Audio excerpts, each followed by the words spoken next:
সকল জল্পনা কল্পনার অবসান ঘটিয়ে উপদেষ্টা পোস্ট থেকে ইস্তফা দিয়ে নতুন রাজনৈতিক দলে যোগ দেওয়ার ইঙ্গিত দিয়েছেন তথ্য ও সম্প্রচার উপদেষ্টা নাহিদ ইসলাম। বৈষম্যবিরোধী ছাত্র আন্দোলনের সময় অন্যতম সমন্বয়কের দায়িত্ব পালন করেছিলেন এই ছাত্রনেতা। তবে তিনি বলছেন যে সরকারে দায়িত্ব পালনের চাইতেও জনগণের পাশে থেকে কাজ করাটা অনেক বেশি গুরুত্বপূর্ণ। তবে নতুন যে রাজনৈতিক দল আসছে সেই রাজনৈতিক দলে বহুদিন যাবৎ অনেক জল্পনা কল্পনা হচ্ছিল যে এই নতুন যে রাজনৈতিক দল সেই দলের প্রধান হিসেবে কে আসছেন, কাকে নিয়োগ দিচ্ছেন, অনেকেই বলছিলেন, অনেকেই বিভিন্ন আঙ্গি থেকে তথ্য দিচ্ছিলেন। তবে সম্প্রতি উপদেষ্টা নাহিদ তিনি নিজেই জানিয়েছেন যে সবশেষ তিনি উপদেষ্টার পদ থেকে ইস্তফা দিয়ে নতুন রাজনৈতিক দলে যুক্ত হচ্ছেন।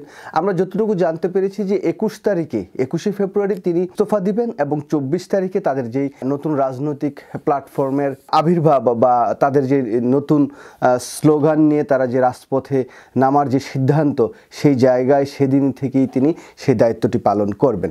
তো যাই হোক, আমরা আশা করব যে নতুন ছাত্র রাজনৈতিক দল যারা আসছেন তারা ভালো কাজ করবেন। বাংলাদেশের জাতীয়তাবাদী দল যেহেতু এই মুহূর্তে বাংলাদেশের সবচাইতে বড় রাজনৈতিক দল এবং প্রবীণ দলও বলা যায়, যেহেতু আওয়ামী লীগ বিলুপ্তির কাছাকাছি, তো সেই জায়গায় বিএনপিকে কাউন্টার করা, বিএনপির দোষ ত্রুটিগুলো ধরিয়ে দেওয়ার মতো একটি বৃহৎ আরেকটা শক্তিশালী সংগঠন কিন্তু প্রয়োজন।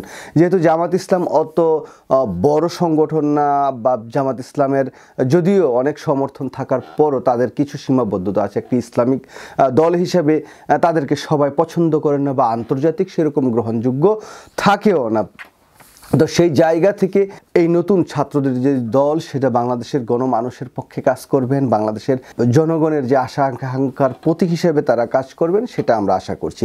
অন্যদিকে আরেকটি সংবাদ বলতে চাই আপনাদের সাথে। শেখ হাসিনাকে ফেরত পাঠাতে বেশিরভাগ ভারতীয় চান এই হিসেবে যে ভারতের একটি সংবাদ মাধ্যম India today made the north east শীর্ষক জরিপে পরিচালনা করেছেন। তারা যে 3টি পোর্শনে তাদের যে জরিপ সেটি পরিচালনা করেছেন, সেই 3টি জরিপই মোটামুটি ভারতীয়রা মনে করেন যে বাংলাদেশে শেখ হাসিনাকে ধরে পাঠিয়ে দেওয়া উচিত। এখানে জরিপ 3টির তথ্য, তো সেখানে তারা বলছেন যে ভারতীয়দের মিত্র শেখ হাসিনাকে আশ্রয় দেওয়া ঠিক আছে এই মতের পক্ষে ভোট দিয়েছে 23% মানুষ, আর বিপক্ষে ভোট দিয়েছে 37% মানুষ।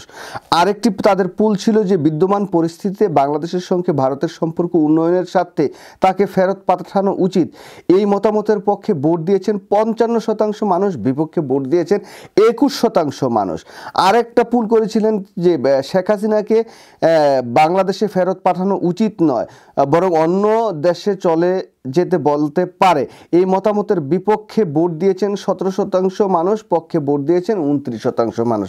তো আমরা এই পুলগুলোর যে জরিপে আমরা দেখতে পাচ্ছি যে শেখ হাসিনাকে বাংলাদেশে পাঠিয়ে দেওয়া আর পক্ষেই বেশিরভাগ মতামত দিয়েছেন, মানে 55% ভারতের জনগণ ভোট দিয়েছেন।